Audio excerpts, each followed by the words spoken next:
एक छोटे से गांव में कबीर नाम का एक लड़का रहता था। वो बहुत होशियार था, लेकिन उसमें एक बड़ी कमी थी। वो कभी ध्यान नहीं लगा पाता था। उसका मन एक बेचैन चिड़िया की तरह एक जगह से दूसरी जगह उड़ जाता था। जब भी वो पढ़ाई करने बैठता, कुछ ही देर में उसका ध्यान खेलों, मोबाइल या दोस्तों की तरफ चला जाता। उसके पिता अक्सर कहते, बेटा, तुम्हारा मन एक जंगली घोड़े की तरह है। अगर तुमने इसे काबू में नहीं किया तो ये तुम्हें गलत रास्ते पर ले जाएगा, लेकिन अगर तुम इसे साध लोगे तो ये तुम्हें वहां ले जाएगा जहां तुम जाना चाहो। पर कबीर ने कभी पिता की बात को गंभीरता से नहीं लिया। एक दिन गांव में एक बूढ़े ज्ञानी शिक्षक आए जिनका नाम था गुरुजी। वो युवाओं को सफलता की राह दिखाने के लिए मशहूर थे। कबीर के पिता उसे गुरुजी के पास ले गए और उसकी समस्या बताई। गुरुजी मुस्कुराए और कबीर को पानी से भरा एक छोटा गिलास दिया। उन्होंने कहा, इस गिलास को लेकर मेरे बगीचे में घूमो, लेकिन ध्यान रहे, एक भी बूंद पानी गिरनी नहीं चाहिए। कबीर को यह आसान लगा।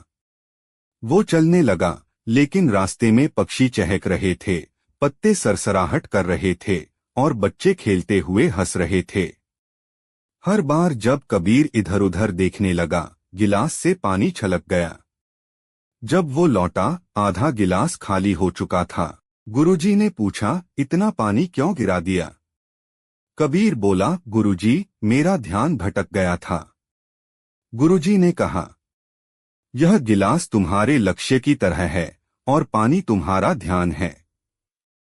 जो आसपास की आवाजें हैं वो इस दुनिया के विकर्षण, डिस्ट्रैक्शंस हैं।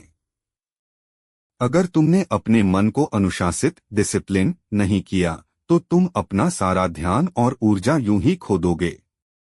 कबीर को बात समझ आ गई। उस दिन से उसने छोटे छोटे बदलाव शुरू किए।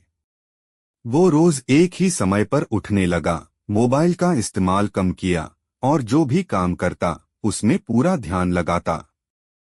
हर सुबह कुछ मिनट ध्यान, मेडिटेशन करने लगा ताकि उसका मन शांत और स्थिर रहे।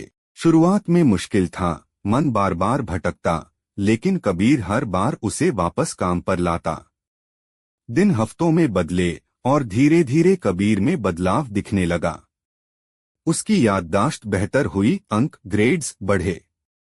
एक साल बाद एक बड़ा राष्ट्रीय प्रतियोगिता, कंपटीशन हुआ जिसमें छात्रों को सीमित समय में कठिन प्रश्न हल करने थे।